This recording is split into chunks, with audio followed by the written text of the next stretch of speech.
8 फेरों का 8वां वचन। स्वाति ने इसी साल शहर के कॉलेज से पढ़ाई पूरी की है और अब उसके लिए जगह जगह से रिश्ते आने लगे हैं। स्वाति से ज़्यादा उसके रिश्तेदारों को उसकी शादी की चिंता है, इसीलिए जो भी स्वाति के घर आता वो किसी नए लड़के की खबर ज़रूर ले आता।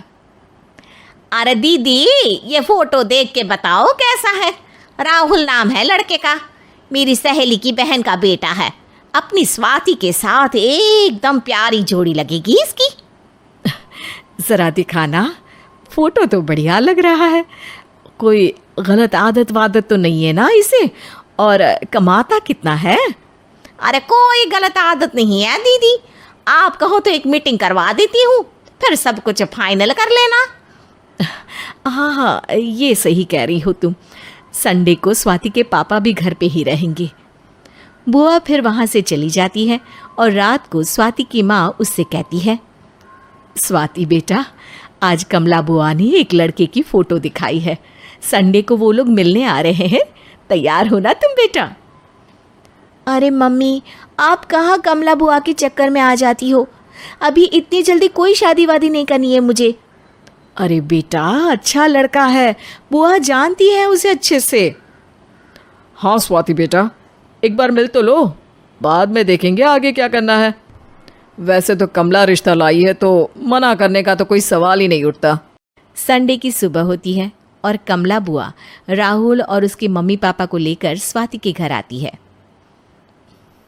अरे आइए आइए भाभी, इसे अपना ही घर समझिए। इनसे मिलिए, ये मेरे भैया और ये मेरी भाभी हैं।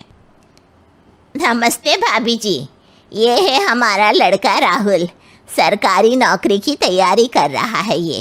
वैसे आपकी बेटी कहाँ है? अरे स्वाति बेटा, बाहर आ जाओ। वैसे कितनी पढ़ाई की है स्वाति ने? जी, पोस्ट ग्रेजुएट है हमारी बेटी साइंस में।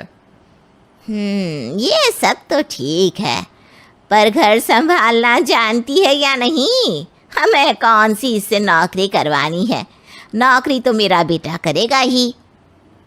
पर मैंने इतनी पढ़ाई की है और आप चाहती हैं कि मैं घर पर ही बैठी रहूं? अरे स्वाति बेटा, ये बड़ों की बात में तुम कहाँ बोल पड़ी? हम सब देख लेंगे क्या करना है क्या नहीं। हम तो इसी बात पर विश्वास करते हैं कि घर के लड़कियां घर में ही रहे तो ज़्यादा अच्छा रहता है, वरना भाई साहब आप तो आजकल के हाल जानते ही हैं, कितनी घटनाएं होने लगी हैं औरतों के खिलाफ। स्वाति बेटा, रसोई का काम तो पूरा जानती हो ना? शादी के बाद तुम्हें ही संभालना है वो सब। अरे बहुत अच्छा खाना बनाती है ये, आप सब लोग इसकी तारीफ करते नहीं थकेंगे। लो भाई, हो गई मीटिंग, अब शादी की तारीख फाइनल कर लेते हैं, क्यों भैया? भाई हम तो पंडित जी से चर्चा करने के बाद ही तारीख फाइनल करेंगे, सालों से हम उनकी बातें मानते हुए आ रहे हैं। लड़के वाले और कमला बुआ की बातें सुनकर स्वाति एकदम नाराज़ हो जाती है और उसे लगने लगता है कि शादी के बाद उसे घर पर ही बैठना पड़ेगा। लेकिन घर वालों के आगे उसकी एक नहीं चलती और उसे शादी के लिए हाँ कहना पड़ता है।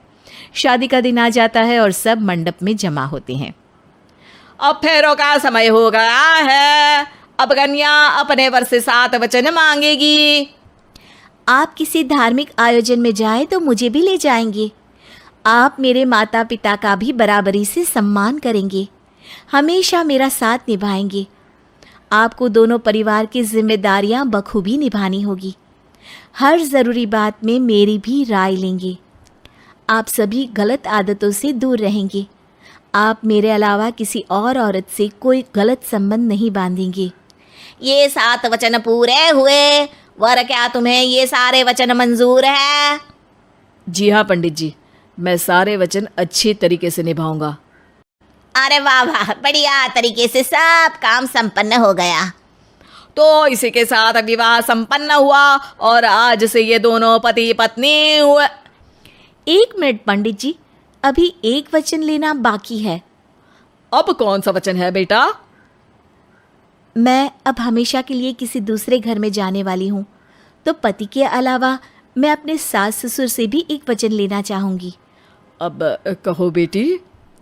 मैं ये चाहती हूँ कि मुझ पर किसी बात की कोई पाबंदी नहीं लगाई जाएगी।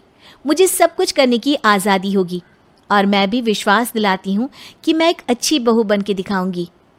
स्वाति की बात सुनकर उसके सास ससुर एकदम चौंक जाते हैं और कुछ बोल नहीं पाते कि उतने में कमला बुआ बोल पड़ती है। अरे बेटा, ये भी कोई कहने की बात है? रानी बन के रहोगी तुम तो। वचन देने से पहले सोच लीजिए, क्योंकि शास्त्रों में वचन ना निभाने वालों के लिए नरक से भी बदतर सजा लिखी है। स्वाति की चालाकी से वहाँ मौजूद सब लोग प्रभावित हो जाते हैं और लोगों में बदनामी ना हो जाए, इस कारण स्वाति के सास ससुर को उसे वचन देना पड़ता है। और कैसी अपशकुन वाली बातें कर रहे हैं आप पंडित जी? हमें मंजूर है बेटा तुम्हारी शर्त। स्वाति अपनी समझदारी से अपनी बात अपने ससुराल वालों से मनवा लेती है और खुशी खुशी राहुल से शादी कर लेती है। अब से हर शादी में मैं खुद 8 वचन दिलवाऊंगा। ओम मंगलम मंगलम मंगलम।